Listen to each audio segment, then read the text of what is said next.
जम्मू कश्मीर के पहलगाम में चरमपंथी हमले के बाद भारत और पाकिस्तान के बीच तनाव चरम पर है।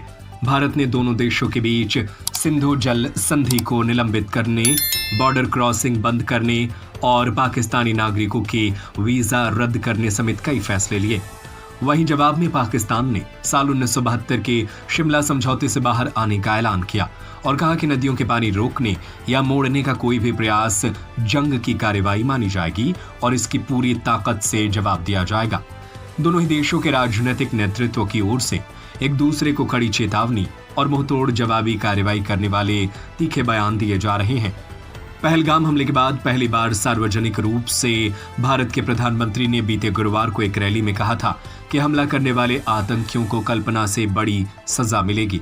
उन्होंने कहा कि मैं पूरी दुनिया को यह संदेश देता हूं कि भारत हर आतंकी को पहचान कर, खोज कर सजा देगा और उन्हें समर्थन देने वालों को भी।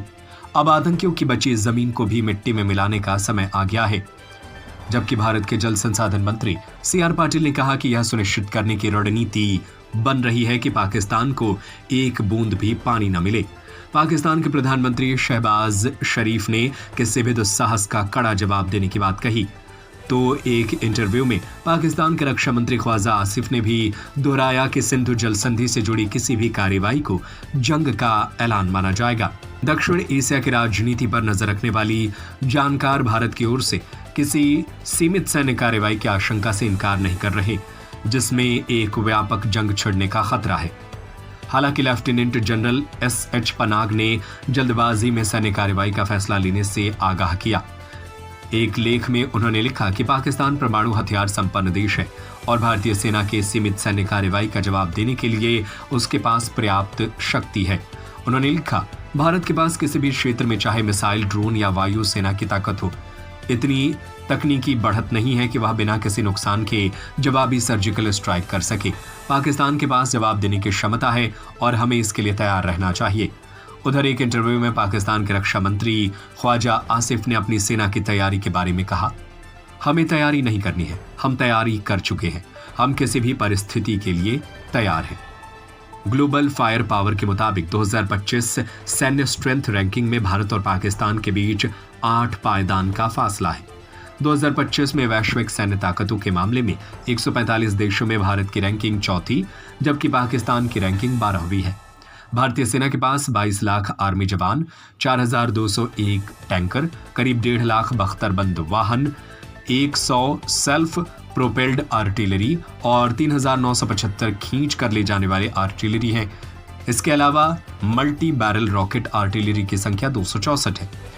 भारतीय एयरफोर्स के पास 3,10,000 वायु सैनिक और कुल 2229 विमान हैं, जिनमें 553 लड़ाकू विमान हैं, 270 ट्रांसपोर्ट विमान हैं। कुल विमानों में 130 हमला करने वाले, 351 ट्रेनर और 6 टैंकर फ्लीट के विमान हैं।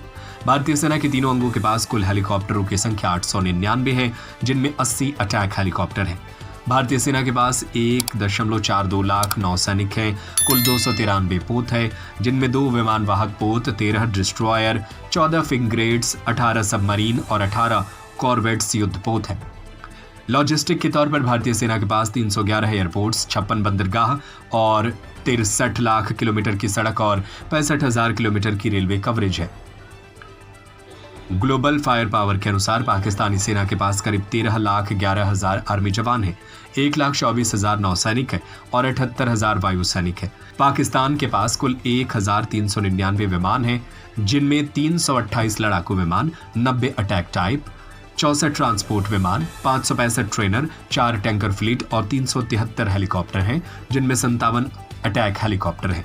इसके पास 2,627 टैंक, 17.5 वाहन, 662 सेल्फ प्रोपेल्ड आर्टिलरी, 2,629 खींच कर ले जाने वाले आर्टिलरी और 600 मल्टी बैरल रॉकेट आर्टिलरी है। पाकिस्तान नेवी के पास कुल 121 युद्धपोत हैं, जिनमें 9 फ्रिगेट्स हैं, 9 कॉर्वेट्स हैं, 8 सबमरीन और 69 पेट्रोल वेसल्स हैं। लॉजिस्टिक के रूप में इसके पास सिर्फ 3 बंदरगाह, 116 एयरपोर्ट, 60 मर्चेंट मैरीन फ्लीट। इसके अलावा 2,64,000 किलोमीटर सड़क और 11,000 किलोमीटर लंबी रेलवे कवरेज है। स्वीडन के think tank Stockholm International Peace Research Institute की एक 2024 की रिपोर्ट के अनुसार भारत के पास 172 जबकि पाकिस्तान के पास 170 परमाणु वॉरहेड है। हालांकि ये स्पष्ट नहीं है कि दोनों देशों के पास कितने परमाणु वॉरहेड तैनात हैं। इस खबर को लेकर आपकी क्या राय है, हमें अपनी राय कमेंट करके जरूर बताएं।